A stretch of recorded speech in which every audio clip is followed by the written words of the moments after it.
Ever wondered how your computer knows where to send and receive data from?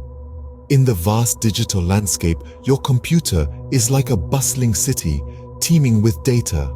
Just as cities have addresses to guide mail to the right location, the world of networking has something similar. They're called port numbers. Port numbers are the unsung heroes of network communication, working tirelessly behind the scenes to ensure data reaches its destination.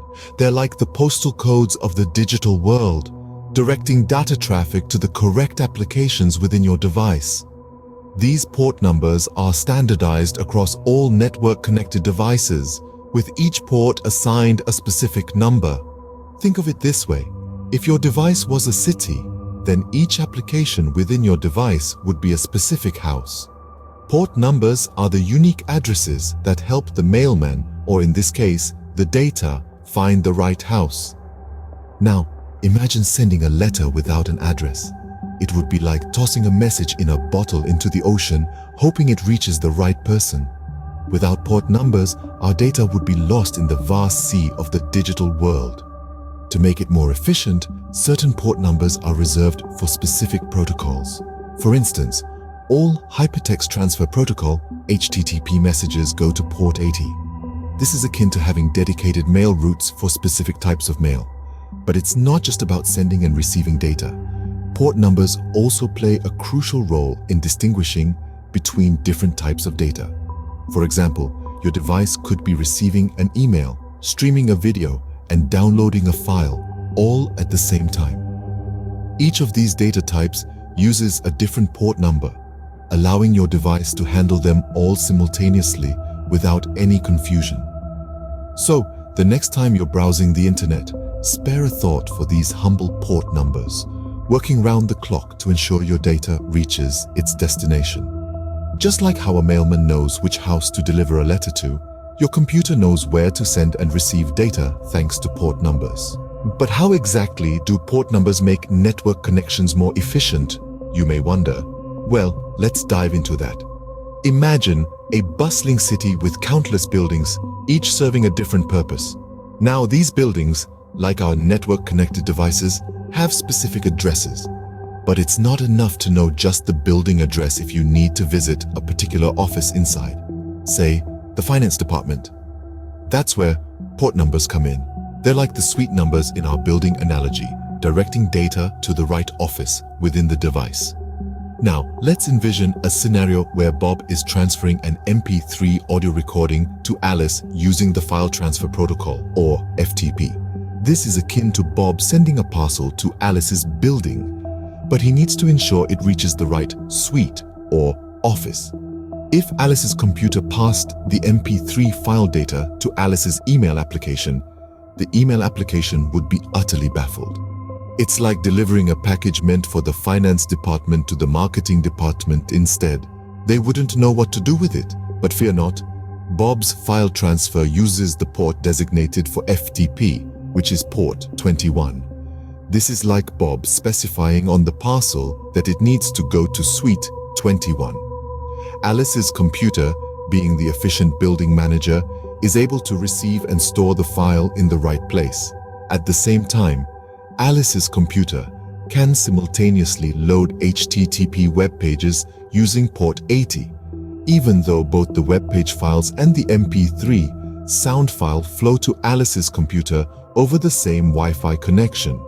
This is akin to the building manager handling deliveries for different offices at the same time. So, you see, port numbers allow Alice's computer to multitask, handling different kinds of data at the same time.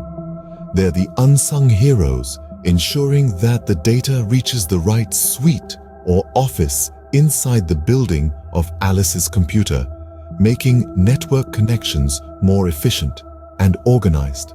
Now that you know what port numbers are and how they work, let's dive into some commonly used port numbers. First, let's look at ports 20 and 21, which are designated for the File Transfer Protocol, or FTP for short. FTP is essentially a standard network protocol that is used for transferring files from one host to another over a TCP-based network, such as the internet. Next up is port 22, which is used for Secure Shell or SSH. This protocol provides secure encrypted communications between two untrusted hosts over an insecure network, ensuring that your data is safe during transmission. Then we have port 25, which is historically associated with the Simple Mail Transfer Protocol or SMTP. As the name suggests, SMTP is the protocol that enables us to send emails from one server to another.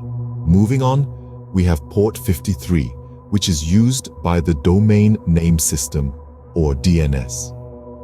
DNS is a crucial component of the modern internet. It translates human-readable domain names into machine-readable IP addresses, making it easier for us to navigate the web without having to memorize a string of numbers. Port 80 is assigned to the Hypertext Transfer Protocol, or HTTP. This protocol is the foundation of any data exchange on the web, and it's the protocol used to transfer hypertext requests and information between servers and browsers.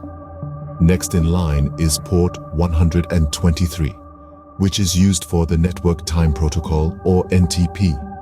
This protocol allows computers to synchronize their clocks to one another, which is essential for encryption and ensuring accurate timestamps on digital documents.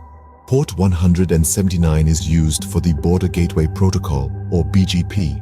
This protocol is crucial for determining the most efficient route for data to travel between different networks on the internet. Port 443 is used for HTTP Secure, or HTTPS, which is the secure version of HTTP. Any web traffic that uses HTTPS for encryption, such as DNS over HTTPS, connects at this port. Port 500 is used for the Internet Security Association and Key Management Protocol, or ISAKMP, which is part of the process of setting up secure IPsec connections. Port 587 is the modern, secure SMTP that uses encryption, while port 3389 is used for the Remote Desktop Protocol, or RDP, which lets users remotely connect to their desktop computers from another device. These are just a few examples. It's important to remember that there are over 65,000 port numbers, each with a unique function. The Internet Assigned Numbers Authority, or IANA, maintains the full list of port numbers and the protocols assigned to them. These port numbers play a pivotal role in ensuring efficient and secure data transmission over the Internet. These are just a few examples. There are over 65,000 port numbers, each with a unique function. You may ask, why do we need so many port numbers? The answer lies in the heart of efficient and effective networking. With more than 65,000 possible port numbers, each serves a unique role in the grand scheme of network communication. Imagine you're at a bustling train station. The port numbers are like the specific platforms where different trains arrive and depart. Just as every train has a designated platform, every type of data flowing through a network has a designated port number. This system prevents confusion and ensures that each data packet reaches its intended destination without disrupting other traffic. Now let's consider multitasking. We all know how important it is in today's fast-paced world. Port numbers enable your computer to multitask efficiently. While you're streaming your favorite show, your computer is also receiving emails, updating applications, and perhaps even downloading files. Each of these activities happens on a different port, allowing your computer to manage multiple tasks simultaneously without a hitch. But there's more. Port numbers not only allow smooth multitasking, but also optimize data processing. By directing data packets to specific ports, the computer can process the data using the appropriate application or service. This means your email application won't get confused when it receives a music file, and your media player won't be perplexed by a spreadsheet. Each type of data is handled by the correct application because of the port number it's associated with. Remember, port numbers are integral to the functioning of specific services within network-connected devices. Whether it's HTTP traffic on port 80, SH connections on port 22, or FTP transfers on ports 20 and 21, Each port number serves a crucial role. The Internet Assigned Numbers Authority maintains a full list of these port numbers and their associated protocols. This list is a testament to the immense variety and specificity of network communication. So in essence, port numbers are the unseen heroes of your computer's networking system, ensuring you can browse, download, stream, and do much more at the same time. Let's take a moment to recap what we've learned about port numbers. Essentially, port numbers are the standardized identifiers assigned to each network-connected device, making communication between applications and services possible. They are the unsung heroes of the digital world, allowing different types of data to flow seamlessly over the same network connection.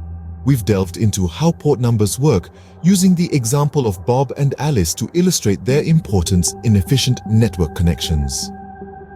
We also explored some of the most commonly used port numbers and their associated protocols, from the file transfer protocol on ports 20 and 21 to the remote desktop protocol on port 3389.